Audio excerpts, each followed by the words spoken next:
शाह शरद करो, शरद करो, शरद करो। अमित शाह डूब पड़ो, डूब पड़ो, डूब पड़ो। जय भीम, जय भीम।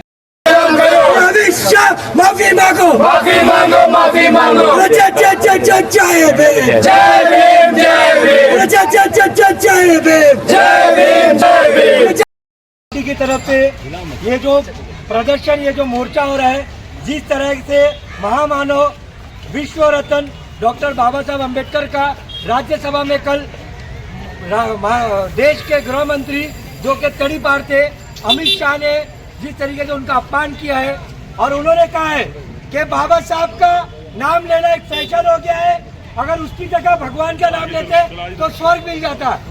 बाबा साहब का नाम फैशन नहीं, पहचान है, रिवोल्यूशन है। उन्होंने जातीय समानता लाके दी देश के अंदर, देश को संविधान दिया, कॉन्स्टिट्यूशन दिया। आज भाजपा और आरएसएस के मन में जो निंदा, जो घृणा बाबा साहब अम्बेडकर के लिए थी, वो गृह मंत्री अमित शाह के जबान से बाहर आ गई। ये लोग डॉक्टर बाबा साहब अम्बेडकर को और उनके बनाए हुए संविधान को नहीं मानते। ये लोग मनुस्मृति को मानते हैं, हम बाबा साहब के बनाए हुए संविधान को मानते हैं। क्या यहाँ के रहवासियों को ये मान्य है? वो कहते हैं कि बाबा साहब को पूछने की जगह भगवान को पूछते तो स्वर्ग मिलते। क्या आप लोग ये बात मानते हैं? ये शर्मनाक बात है कि नहीं है? बाबा साहब आपके लिए भगवान है कि नहीं? बाबा साहब देश के हर वंचित के लिए, हर शोषित के लिए, हर पिछड़े के लिए भगवान है।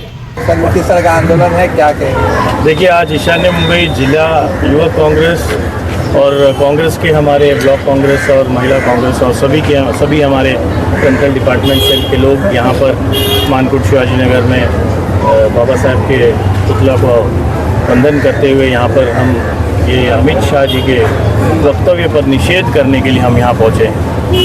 ये देश, मैं समझता हूँ कि लोकशाही देश है।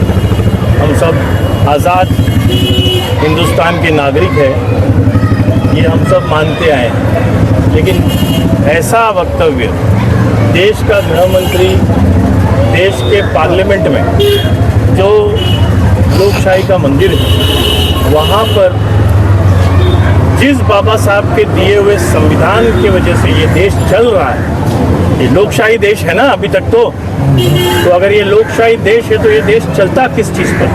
संविधान पर। और वो संविधान हमें किसने दिया है? परम पूज्य बाबा साहेब अम्बेडकर जी। और उनका नाम सिर्फ एक सिंगल वर्ड में लेने का हिम्मत, मतलब वो जो बोले मैं तो रिपीट भी नहीं कर पा रहा हूँ। मुझे वो सोचते हुए भी कैसे भी लगता है, हम तो बाबा साहेब अम्बेडकर जी के अलावा हमारे मुंह से निकलता ही नहीं है। लेकिन वो आदमी अमित शाह तड़ीपार, उनका नाम सिंगल वर्ड में बार बार ले रहा है, मजाक बना रहा था, वो बोला फैशन हो गया है। और इतना बार तो किसी के नाम लेने से तो भगवान हाजिर हो जाता है। भगवान ही मानते हैं बाबा साहेब अम्बेडकर को इस देश के करोड़ों इंसान, और हर एक इंसान को मानना चाहिए। सिर्फ कोई दलितों के लिए नहीं लिखा है उन्होंने संविधान।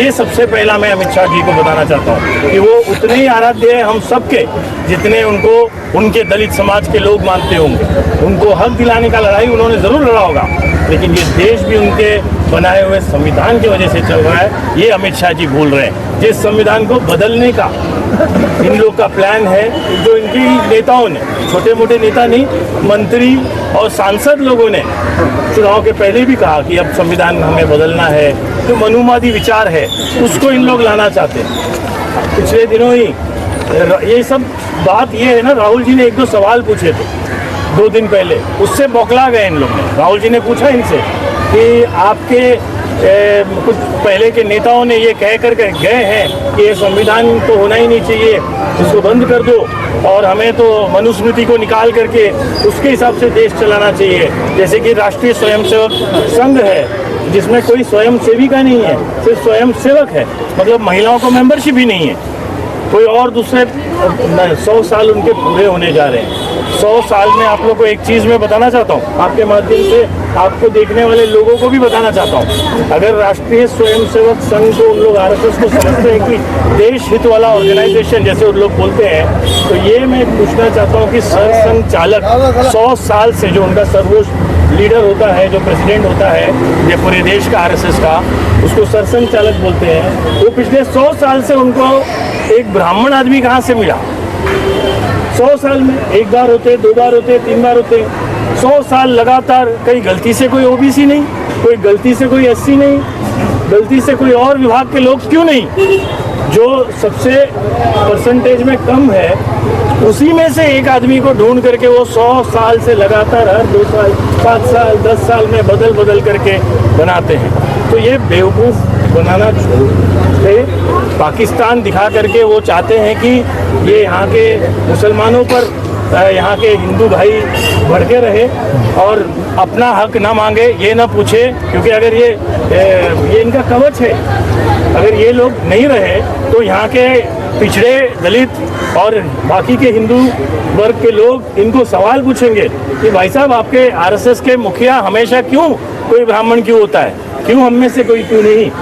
ये सवाल न पूछे, इसीलिए वो बार बार मुसलमान, पाकिस्तान ये दिखाते रहते हैं। ये हकीकत है और ये अब उनके ही अंदर से खुल के बाहर आ गया। हर जी अगर देख लिया है और अब ये शुरुआत आज यहाँ पर युवक कांग्रेस के हमारे भाई सैयद आरिफ जी ने और उनके सभी साथियों ने, मयूर क्षेत्री जी ने और सभी लोगों ने किया है। मैं सबका धन्यवाद करता हूँ और इसको अभी और बहुत ही बड़ी तरीके से पूरे देश भर में अमित शाह को घुटने टेक करके माफी मंगाए बगैर कोई भी इस देश का व्यक्ति नहीं बैठेगा, ये मैं आपके माध्यम से बताना चाहता हूँ। आरिफ जी अगर देश के गृह मंत्री अपने इस विवादित बयान पर माफी नहीं मांगते तब यूथ कांग्रेस का क्या स्टैंड रहेगा? पूरे देश में आंदोलन होने वाला है। वो अगर माफी नहीं मांगते हैं, घुटने पर आकर के माफी मांगना पड़ेगा इस वक्तव्य का, और हम माफी मंगवा के रहेंगे। नहीं मांगते हैं वाला ऑप्शन ही नहीं छोड़ेंगे हम। उन्होंने व्यक्ति का नहीं महामानव का अपमान किया है और जिस तरीके का अपमान किया है, आज से इस देश में जब से देश स्वतंत्र हुआ है आज तक इस तरीके का अपमान डॉक्टर भीमराव अंबेडकर साहब का नहीं हुआ था। तो जब तक वो माफ़ी नहीं मांगेंगे, कांग्रेस पार्टी हो चाहे उसका कोई भी फ्रंटल ऑर्गेनाइजेशन हो, हर चौक पे हर चौराहे पे अमित शाह को घुटने पे माफ़ी मांगे लाए बगैर हम लोग चुपचाप नहीं बैठेंगे। सड़क से लेकर संसद तक हम हमारे महामानव की सम्मान की लड़ाई लड़ेंगे और जब तक हम ये तड़ी पार अमित शाह से माफी नहीं मंगवाएंगे, हम अम्बेडकरवादी अम्बेडकर को मानने वाले चैन से नहीं बैठेंगे। जिस तरीके से आज यूथ कांग्रेस ने ये एक प्रदर्शन किया है देश के गृह मंत्री के खिलाफ, आप क्या कहना चाहेंगे? मैं देश के गृह मंत्री के खिलाफ में ये कहना चाहूँगा कि जो उन्होंने स्टेटमेंट दिए वो माफ़ी मांगे कि उन्होंने बहुत गलत स्टेटमेंट दिए।